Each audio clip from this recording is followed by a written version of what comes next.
Hello and welcome to All Things Women's Health. I'm your host, Dr. Chris Stroud.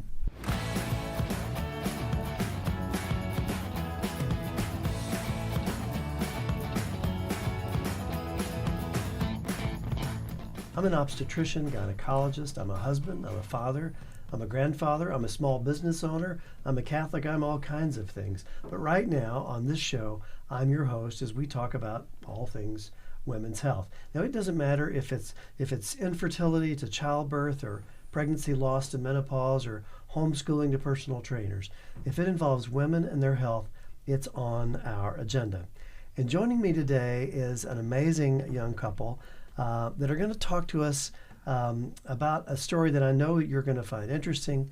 It's Zach and Taylor Smith, and they're going to share a really amazing story about their journey to successful pregnancy, birth, and parenting. Now, I'll warn you up front, it's a story about loss. There's some pain, there's some suffering, there's some triumph, and there's some remarkable victory. So I know that you're going to find it very entertaining, and I know that you're going to be moved by it.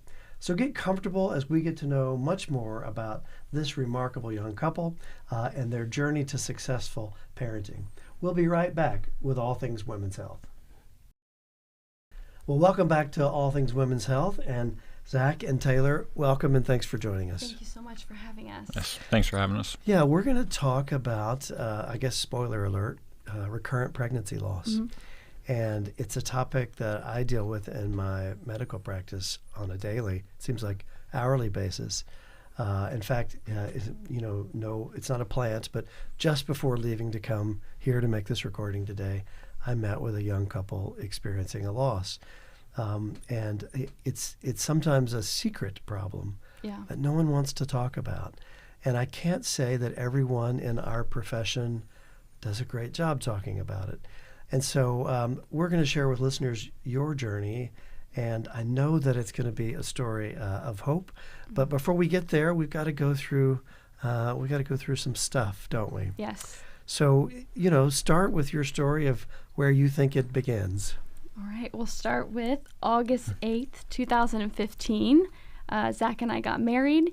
He had a son before we were married, and Aiden's 13 years old now. So when we got married, we knew that we would want to start trying to have children soon because we wanted them to be pretty close in age.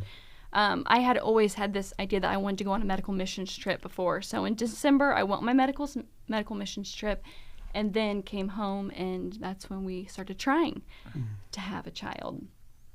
Our first one was in February of 2016.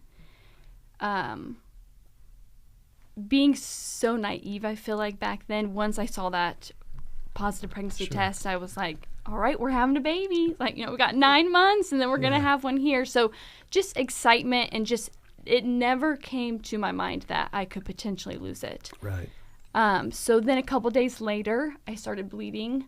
And I called the doctor's office that I was seeing at that time, told them, and they said, if you're bleeding a lot, you don't need to go to the ER, or we'll get you in a couple days. And since it was my very first time, I was just so scared. I was scared for me. I was scared for baby. So I ended up going to the emergency room. Oh, boy. Which was traumatic, I will say, in the least. What most stands out about that visit to the emergency room? Two things. First off, when the doctor came in, she said, oh, you're having a really heavy period, and that's why you're here? Oh, my. And I was like, no, I'm pregnant, so I shouldn't be bleeding. And then the second thing was that the nurse I had, you're just worried. So the whole time asking, like, is everything okay? Is baby okay? And she was like, no, you're bleeding way too much. There's no way. So that, just like, just drains everything from you. But we actually got a heartbeat, and so they just said, follow up with your doctor in a couple of days. And I find myself saying to couples a lot that the emergency room is just not set up for this. No. It is a great place to be if you've been in a car accident and your leg is broken.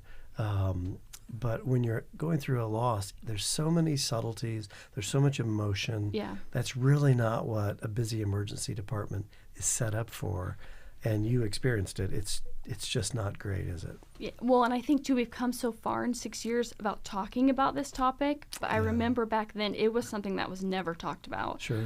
So yes, I decided from that day, like, I will never come back here for this, like I'll wait and have my appointment, And it's no offense to our listeners who might work in an emergency room. No, yeah. It's really not. It's just a question of, I think, round peg in a square hole. That's not what the emergency medical system is designed for. Yeah. It's great at life and death to a degree, not this kind of life and death, but your experience, I think that's a very common one that I hear patients describe all the time. Yes, and like I said, I think because it was my first, that's what I felt like I needed to do. Yeah. But yes, after all the experience, it's like, okay, that won't be my first reaction and the place to go. So they led you to believe everything was okay. It seemed like it, got a heartbeat. Yes. Went home, saw my doctor in 2 days. We did another HCG test. He looked at the results and was like, it doubled. Like, you're good. Right.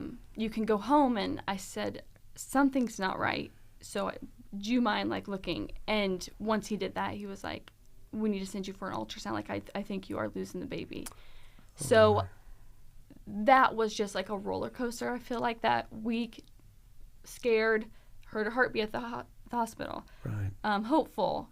He said that. So then I was, hopeful again. Like, okay, the numbers have doubled. And then, once he checked, and so I feel like I got told no, like it was not just one situation, but a couple times, which I'm sort of hearing you say maybe that you felt like you had to push to get that more information, that you would have just gone home thinking everything was okay if you hadn't said, I think something's wrong. Yes. And I think, too, as moms, we have this intuition. Yes. And yes, I think I knew the whole time, but I needed someone to say it to me. Yeah. And for listeners, we mentioned numbers in HCG. That's the pregnancy hormone level in the blood, as opposed to a urine pregnancy test that just says yes, no. There's some hormone, in the urine. This is actually a number that comes back, and when the number is doubling in a relatively short period of time, about 24 hours, we tend to think that's good. Yeah. Things are growing and the pregnancy is moving forward. It's worth pointing out that an appropriately doubling number does not mean everything is okay.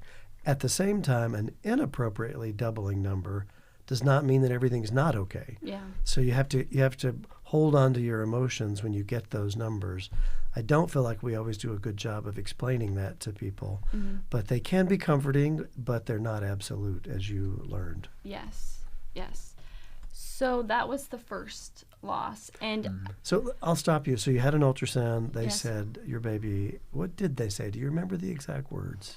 just like, you are miscarrying. Yeah. And really there wasn't a whole lot of explanation Yeah. in it. Then I went back like in a week, to be checked out and to have more labs just to make sure that number was going down. And Sure.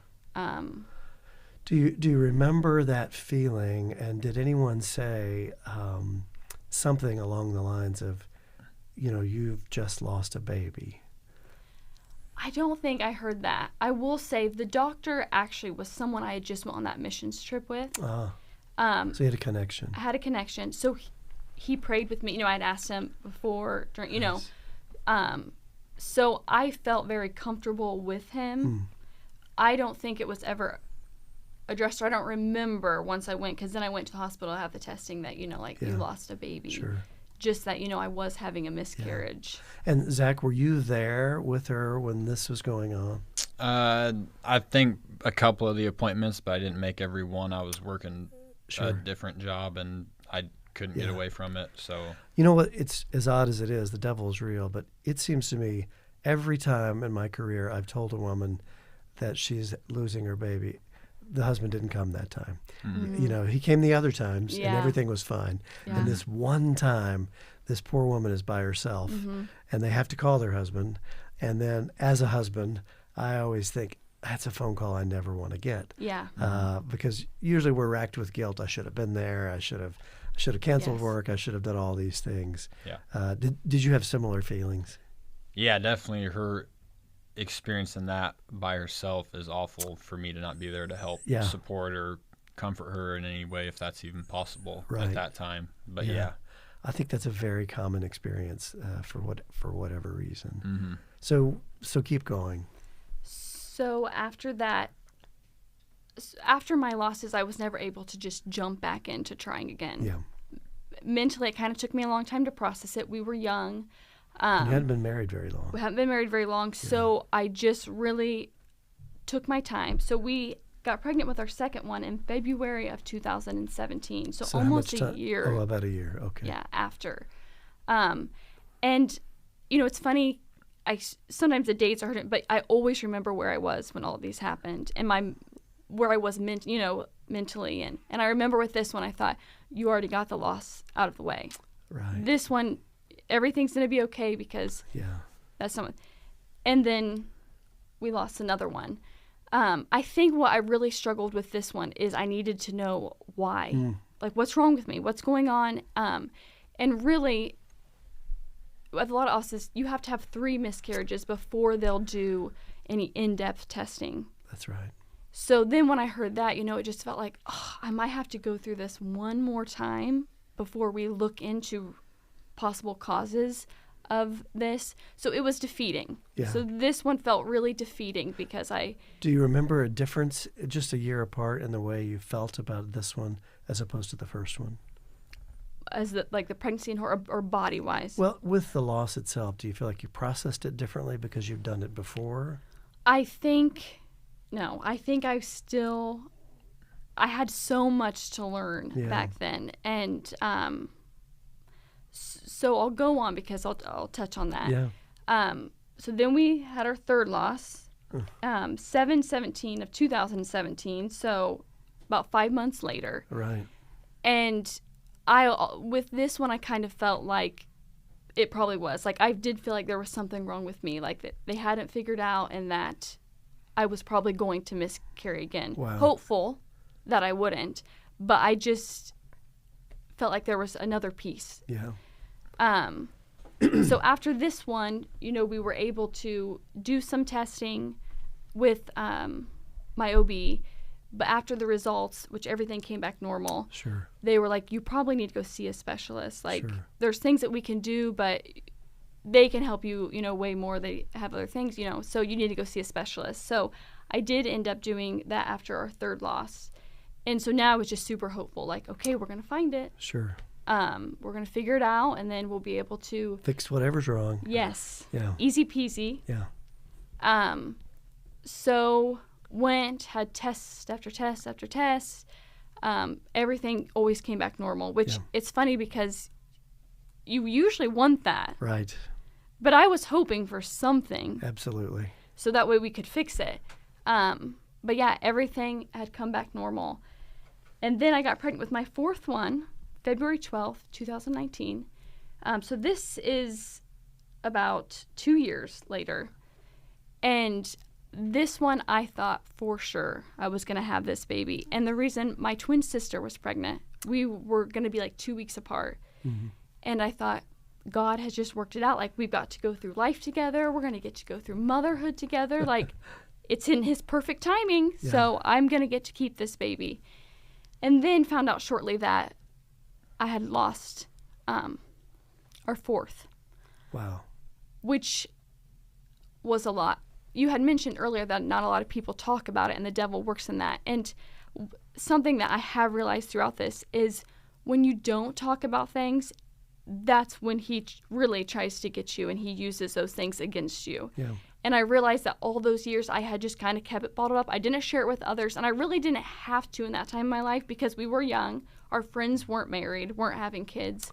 Yeah. So I kind of went through this under everyone's radar, and I wasn't forced to talk about it. We didn't have a lot of people, questioning, like, when you guys going to have kids and things like that.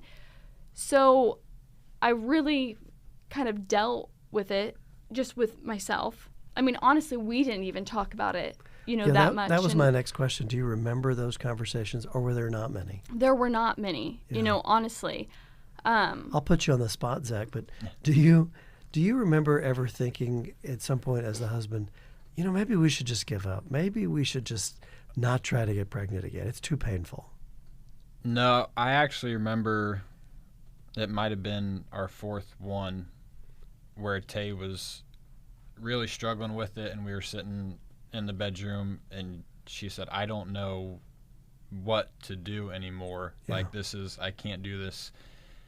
And I said, if you want to have children, we just have to trust that eventually he's going to give us a child. Wow. Like, I'll try and I'll stay and we'll do whatever we need to do to try and get there. But if we give up, then we're not going anywhere, for children. Yeah. I find it's been my experience that husbands tend to go one of two ways, and that's one of them. Yeah. So they tend to sort of say, no, we're running into the fire. Mm-hmm.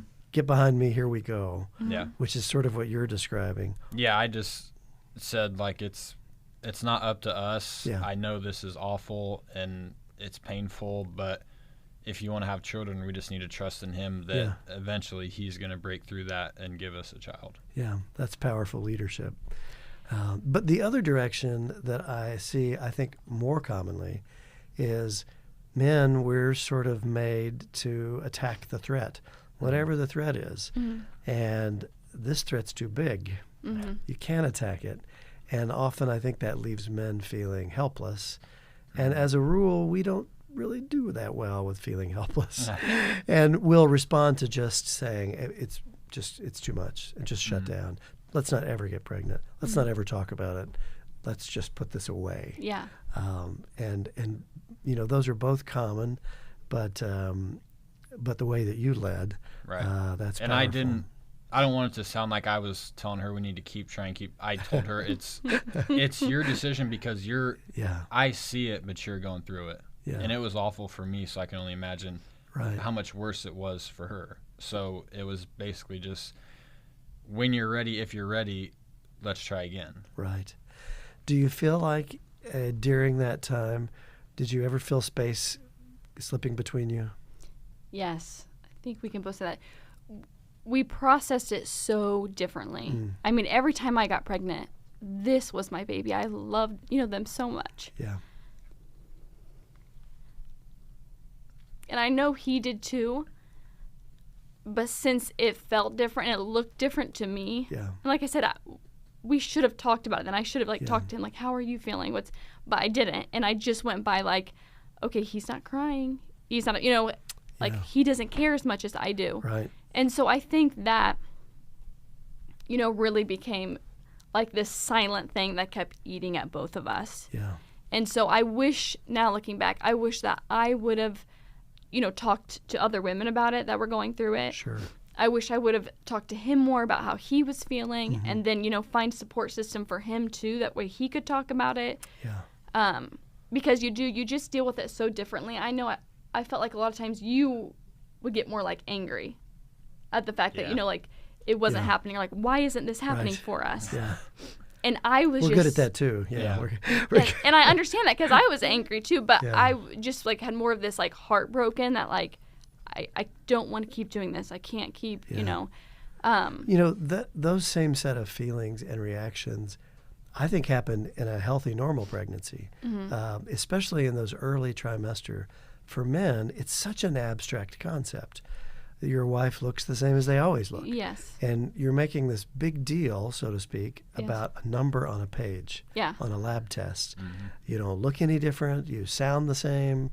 Everything seems the same. Yeah. And that's in a healthy, normal pregnancy. Mm-hmm. Then when there's a loss, there can be this feeling of, now we're making a big deal about some other lab report. Yeah. And it's really difficult to find your way through that space. And it's a great way to get distance between husband and wife because you're just so vulnerable right then. Yes.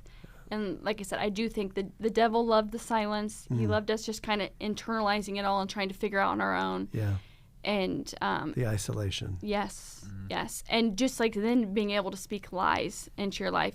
I really I felt like he had a child, like somebody else was able to give him a child.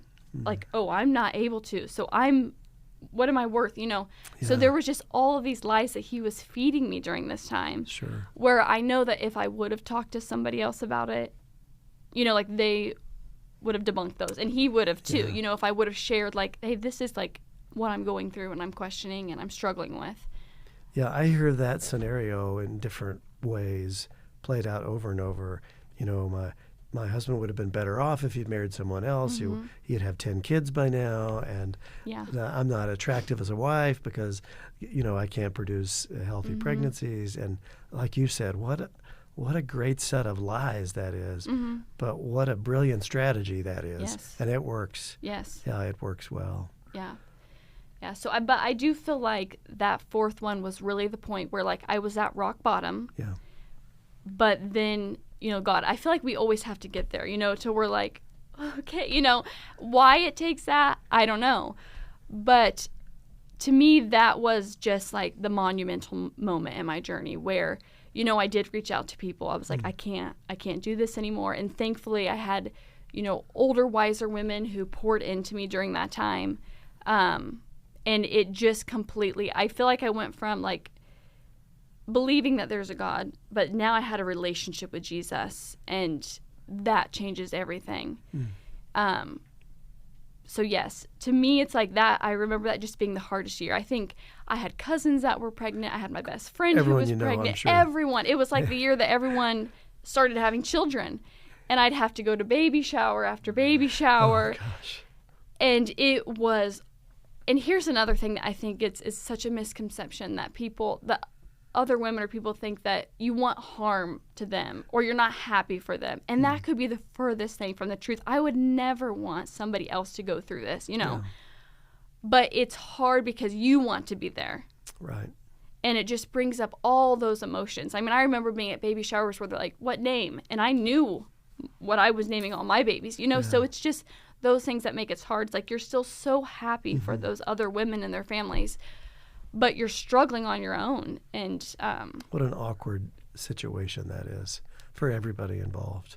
yes. And Because they need to be happy too. Yeah. And they shouldn't feel like they, you know, they can't be. But yes, there's still, I don't know, I try to be so cautious of that now. Yeah. As you think back to those experiences of those four, what are the positive and the negative things you remember being said to you from friends and from healthcare providers? Oh, I will say when it comes to healthcare providers and why I stayed at your office, the grace, the kindness when someone's at their lowest. You may not have good news, but the way you say something is everything. I always say, you know, it's not what you say, it's how you say it. And I don't know, I just in the past had always kind of felt this coldness whenever I would call, and I work in healthcare too, so I know I'm also probably a little more sensitive to things because working in it. But I mean, I struggled a lot with how someone would call and give me my results or what they would say and how they would say it, because this is my baby. But you know, sometimes it wasn't always relayed in that kind of way, and you know, could be kind of hurtful. Did you get the feeling, and I'm asking a leading question, I know, but I hear from women day in and day out that the health sort of system in general just didn't seem to want to say, you've lost another child. Yeah. You should be mourning. Yeah.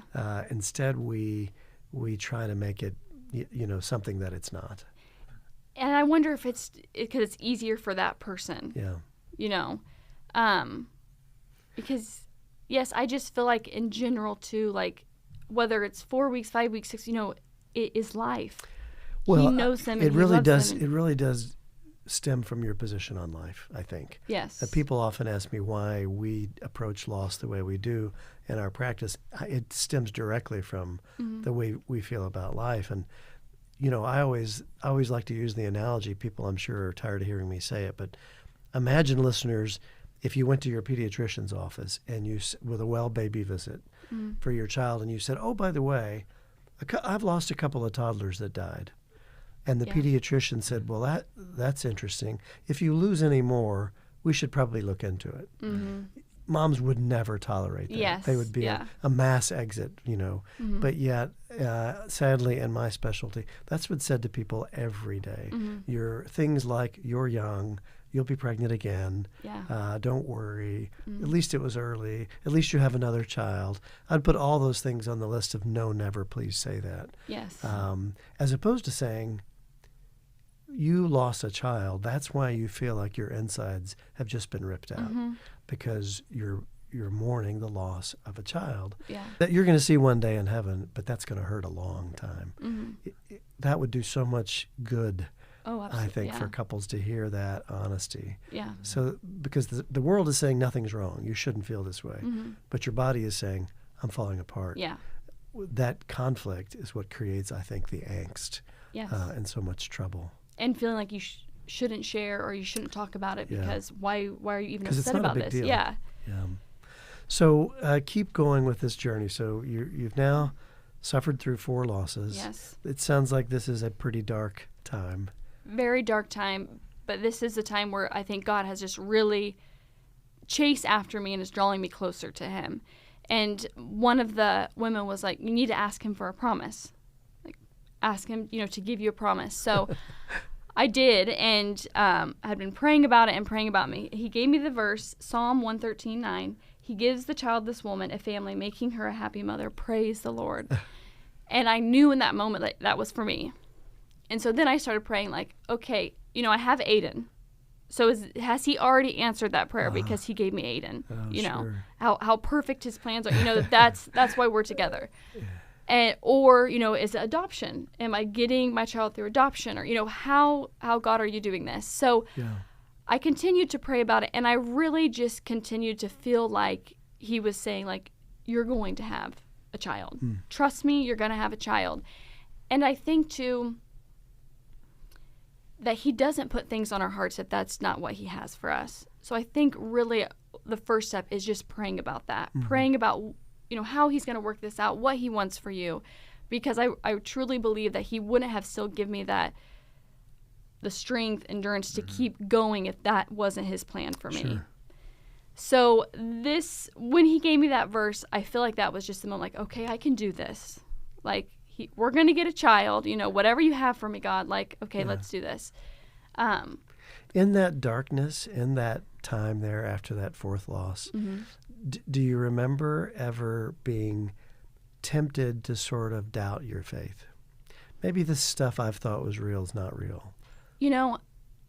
I have never not believed that there isn't a God. Now, have I believed that maybe he's not a good God?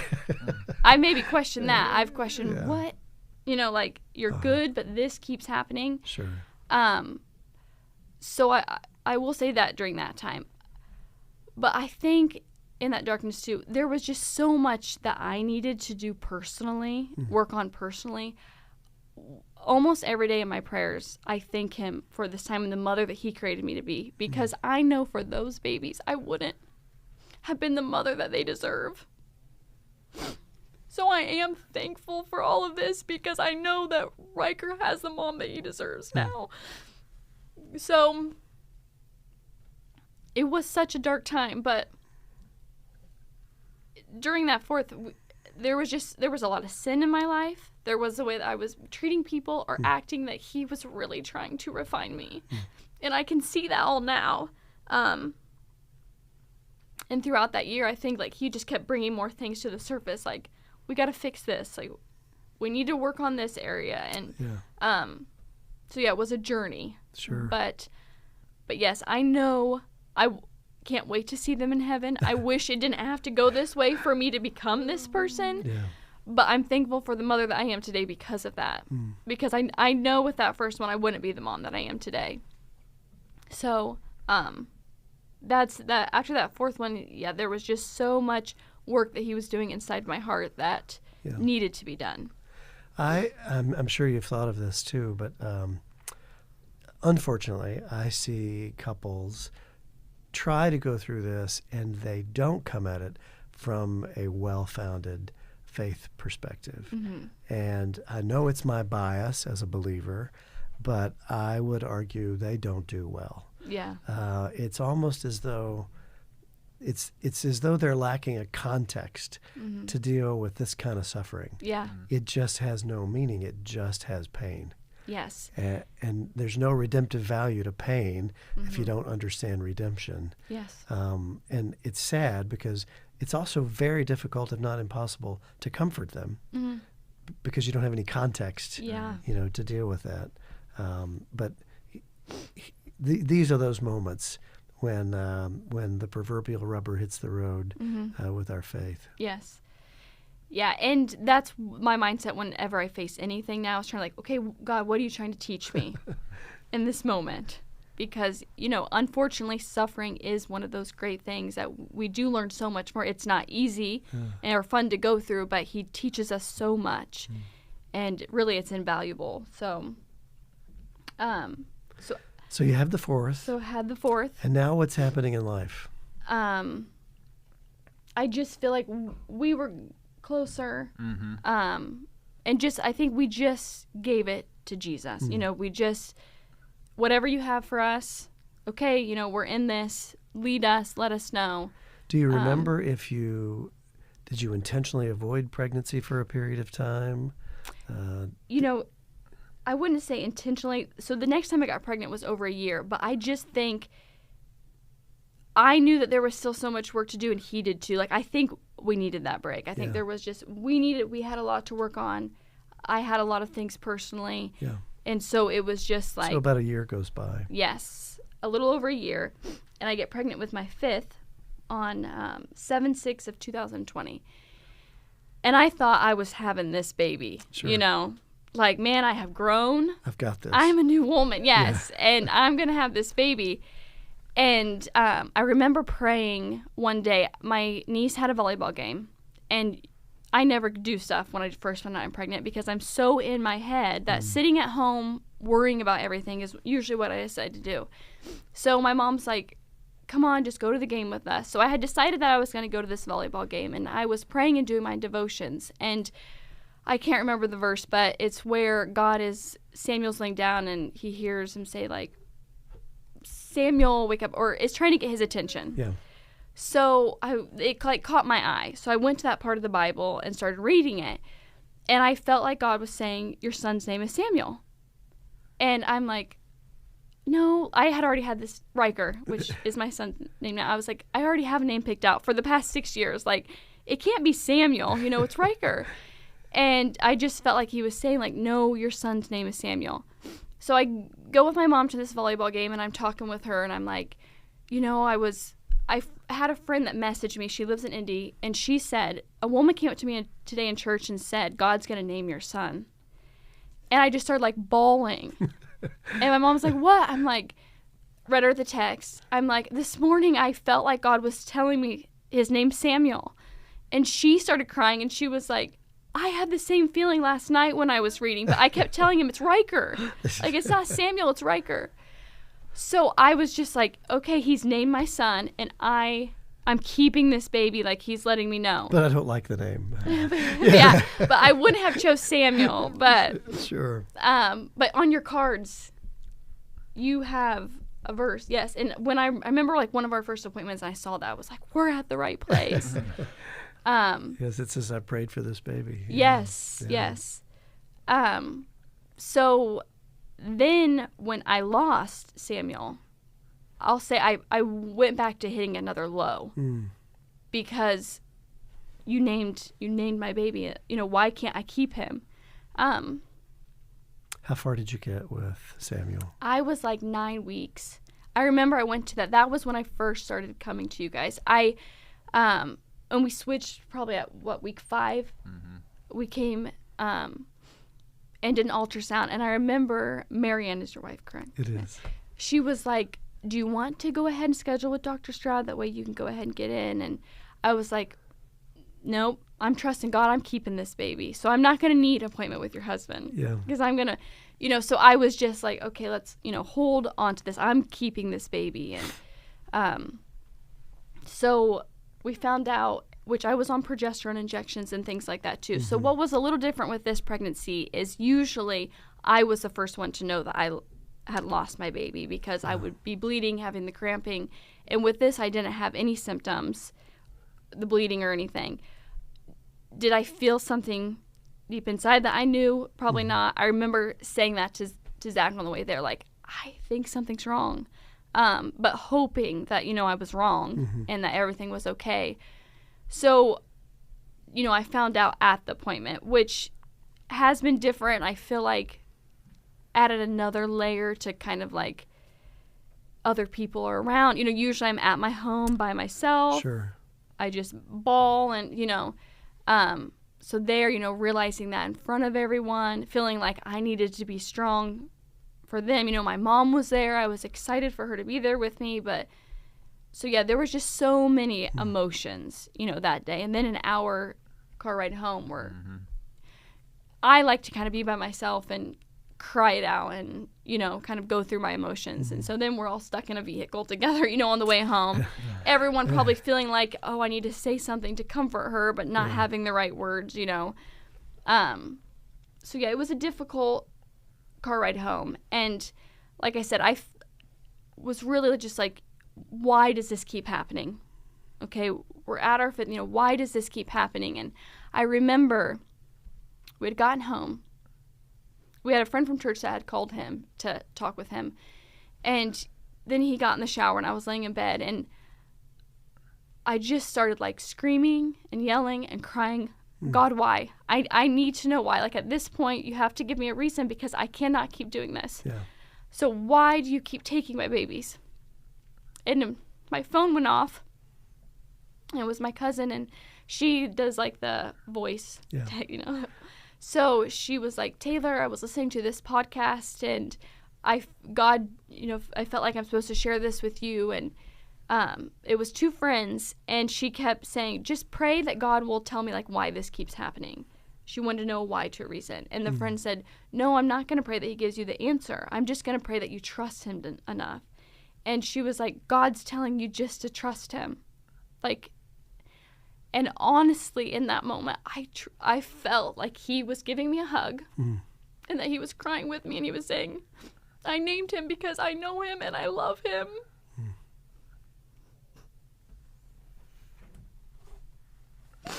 But please keep trusting me. I've got this. Please keep trusting me. Well, that's a big ask, isn't it? That's a lot. It is, but I will say, like, in that moment, I did feel like he was there with me and he was holding me and that he had me. Yeah. And I needed that moment. I know I needed that moment. And so then I just was kind of like, okay, whatever you have planned. And in that moment, I didn't know what that was. I didn't know if, like, okay, maybe I was wrong. Like, are we supposed to adopt? Sure. We had a friend that reached out and had a doctor about doing, like, IVF. So it was just like, okay, God, what do you have of us? What are we trying to do? And I remember that appointment with you. I had told you, I was like, I don't know if I can keep doing this. Yeah. And you acknowledged all of you're like, I know anyone who's been through what you've been through would feel the same way. Sure. Like, so I just wasn't sure what I was trusting at that point. Yeah. And where he was going to take us and what was, going to happen. But I knew that he was in it. And I knew that he just wanted me to trust him in the plan that he had for us.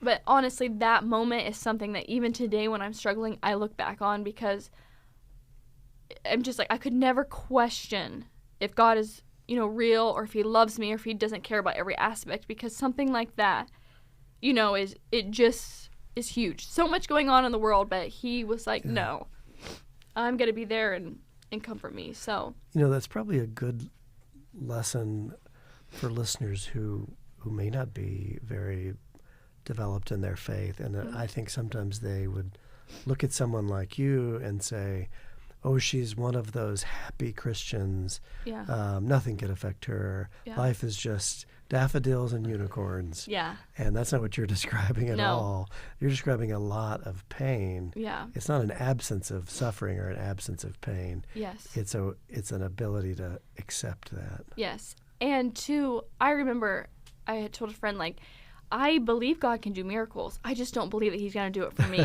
Like, who am I that he would choose to move this mountain? Yeah. And to everyone, he wants to move that mountain for you. Trust him. And I am the least of them. Like, I have sinned so much. I've done so many. I am not perfect in any way, shape, or form, but he still finds ways to use us. When I feel like I have nothing to use, like, God, what can you do with me? Right. And he wants to, and so. So, Zach, after that 5th loss, I mean, do you remember what you were thinking? I honestly, after the first couple, I kind of emotionally just checked out. I mean, it sounds bad, but I just was like, I can't keep going through the up and down. Like, I'm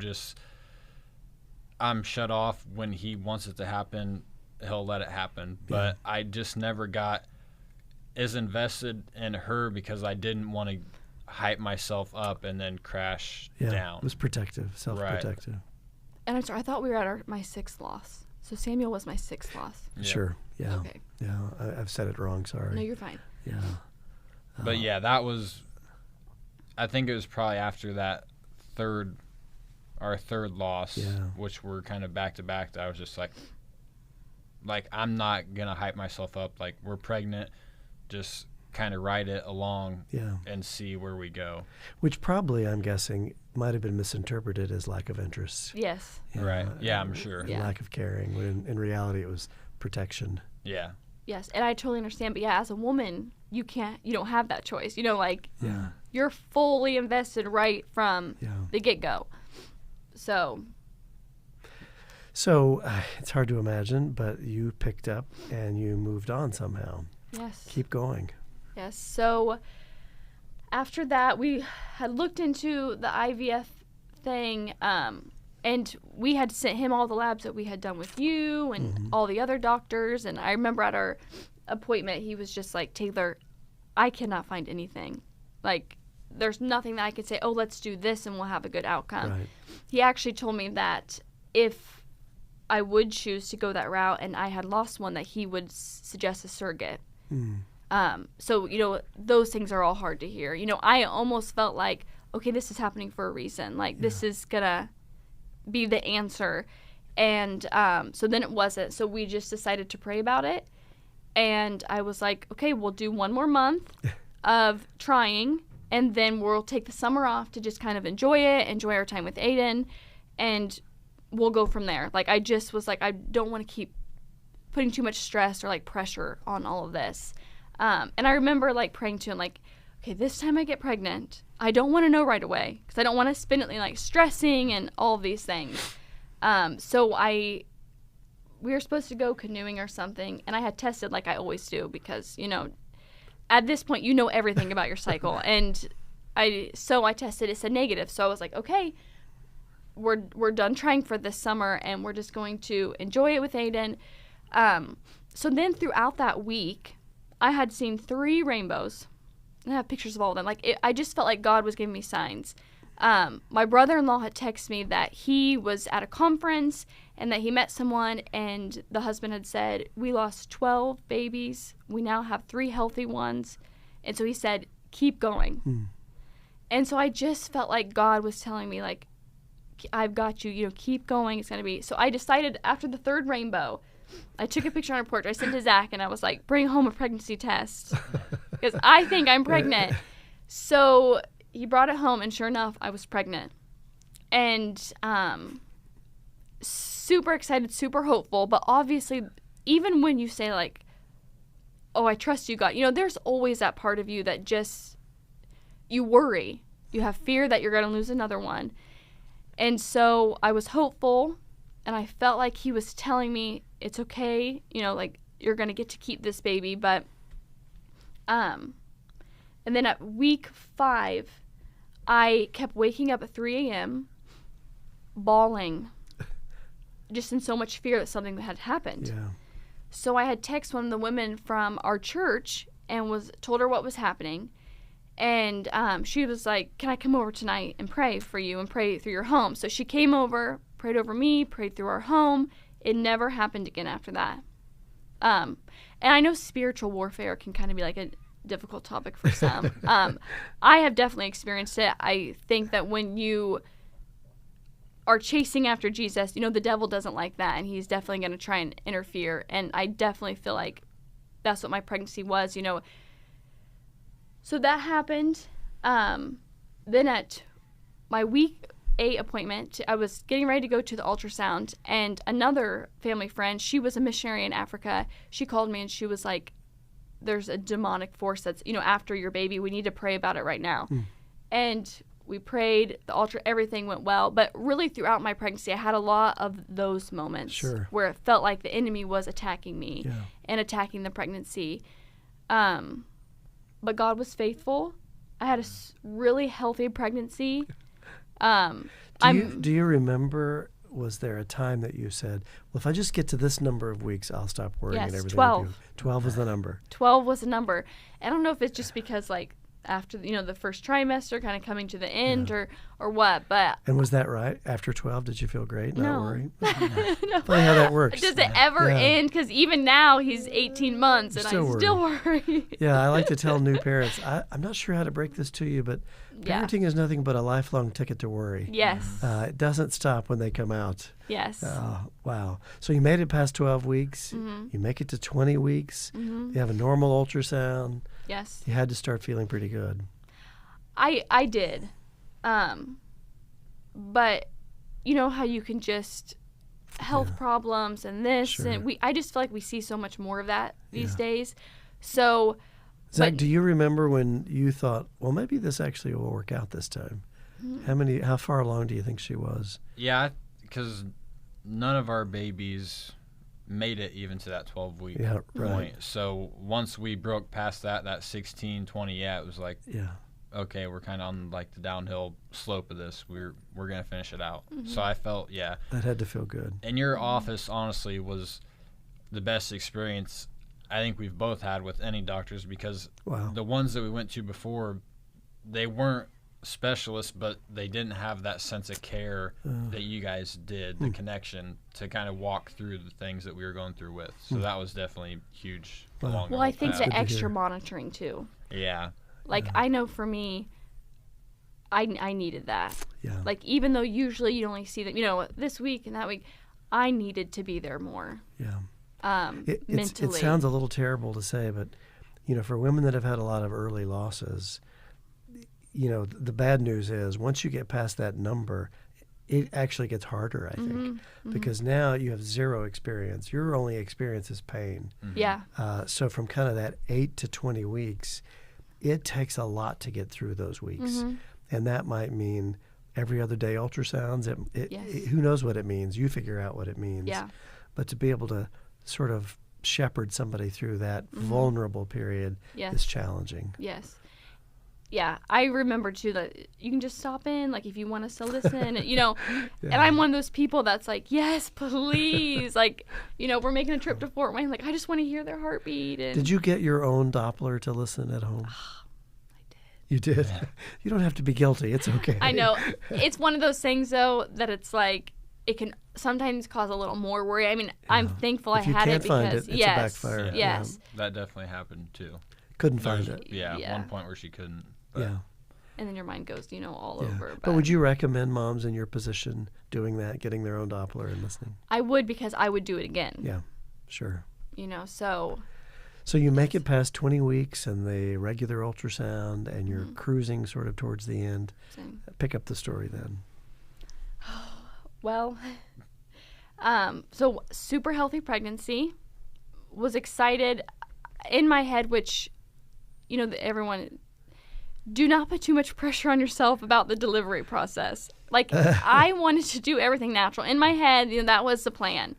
And thankfully, I had a doula, which I would always recommend a doula, really, because, there are so many, I work in healthcare, and there are so many things that I do not know. Yeah. And was just, like, a fish out of water, for sure. So having Aubrey was the best decision that we made. But, so we're there, have all these, gonna do it natural, just gonna, fly through this, breeze. Didn't happen that way. And honestly, it was all up here.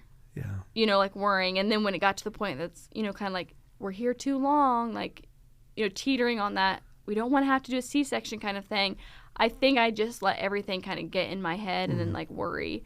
But we had Riker, and then he ended up having a fever. So he had to go to the NICU. Right. And God bless every NICU mom. Seriously. I mean, that was traumatic for me. You see other women go through it, post about it. And in my head, I'll just be honest, previously I felt like, at least you have your baby. You know what I mean? Yeah. Being in those shoes, I can say one of the difficult things. Especially, I feel like, too, right after you have your child, you just want to love on them and hold them and care for them. And I did not want anyone else doing those things for him. Yeah. I wanted it to be me. So that was hard. I even think one of the midwives said to me, you may want to go see a therapist after this. And I was like, yeah I probably should. I'm like, I'm not doing so well.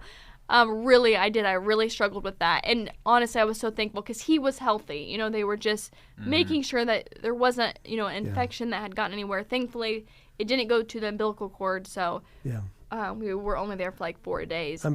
You had to have felt to some degree or another, I made it this far. How could this be taken from me? I did. I was just like, God, I know I've got my baby, but why couldn't we just go home and enjoy him? And, I'm so thankful. But, yes, but then I'm just like, Taylor, this is the rest of your life. You know what I mean? Like, you're going to face things for the rest of your life. And, but it was difficult. It was difficult to see the other babies like that. Sure. And, yes, I have a whole new outlook and appreciation for moms and having to go through that because it's not easy.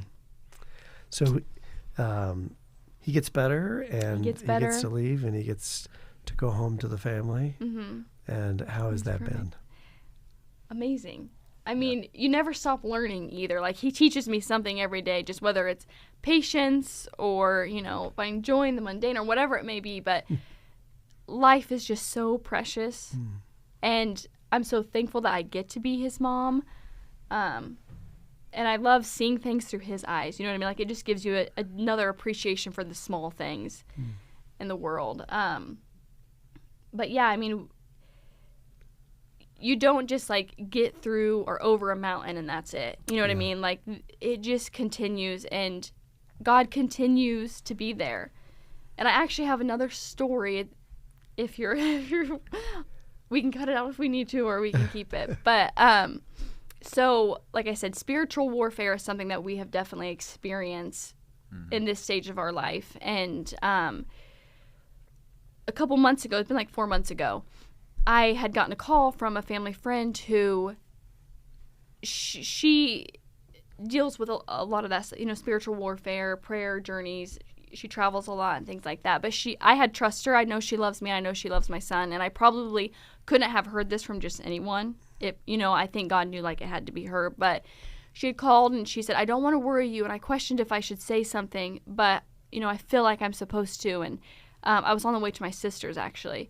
She's like, but I had a dream last night. And Riker was sitting in the corner of the room with a plastic bag over his head. Oh, and I walked over there and she goes, I took it off, but I feel like his life is in danger, which I struggle with too, like wanting to be in control of everything when it comes to Riker. Like I worry about every aspect. Like I just want him to be so healthy and safe. And so I can kind of get consumed in that. But I know constantly God's telling like, I've got this. Give him to me. Trust me with him. But yeah, I struggle a lot with that.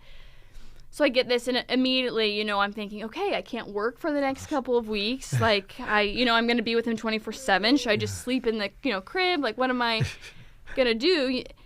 So I'm talking it through with my sister, and then I'm decided, like, okay, I'm going to reach out to my other prayer warriors. I reached out to some other women, called, they prayed with me, and I felt like, I have this book, The Power of a Praying Parent. So I went and grabbed that book, and I'm kind of, like, praying through it. And for the next couple days, I was doing that and praying through the Bible, and I felt like God was saying, you're supposed to start a small group over this book. But I am so stubborn.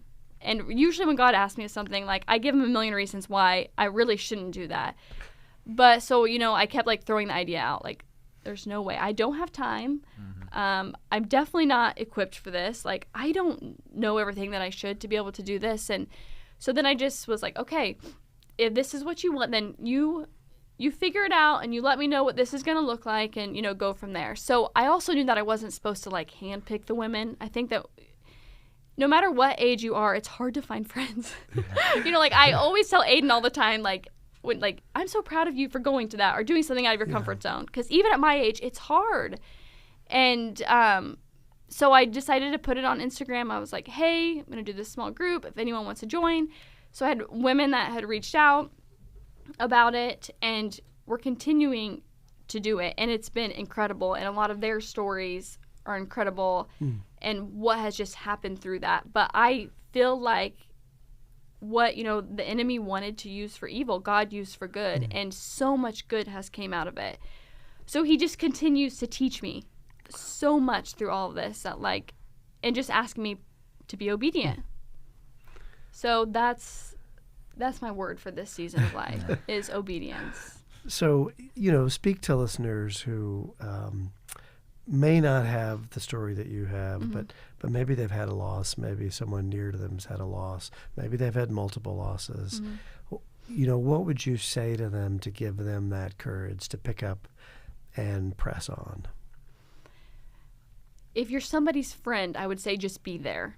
Just ask what they need. Don't try to give advice or, I know we want to encourage and things like that, but just asking how you can be there, I think, is huge. And praying for them. And whether you tell them you're praying for them or not, just pray for them is huge. But as that person that's feeling like it's not going to happen for you, that you're tired in this weight, God cares. God cares about every aspect of your life, and he will use everything for your good. Trust him. Lean into that. Find other like-minded women. One of the greatest things was these older women who really poured into my life. Like, they're so full of wisdom. If you're an older woman, find these other younger women that you can pour into because it's huge, You guys have walked through so much life, and but he cares, and he knows that you're hurting and that you want this so badly, and he wants it for you too. I truly believe that. So just trust him and kind of lean into whatever he may call you in that season. That was something that I prayed a lot after the 4th was just, what do you have for me? What are you trying to teach me? Where can I go from this? But I also want to acknowledge that this is a really difficult time. Yeah. There's so much hurt in so many different ways, whether it causes stress on your marriage or even in your friendships because, they might look different, but it's so difficult, and find people that you can lean on and that you can walk through. I know that there were so many women that I met through just sharing this struggle, which I think is something that we are supposed to do, walk alongside others so we can help them and find other women that are going through this where you can lean on them. I mean, I remember after almost every appointment or the next appointment, like, I would just talk with them about it or share our fears or our concerns or, whatever.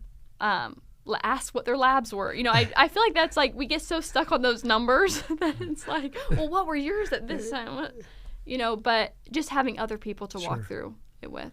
Zach, to the husbands, what do you say to them? Most of them will never go through what you've been through, but really the same question for you. What do you say to husbands of women who are undergoing losses like this?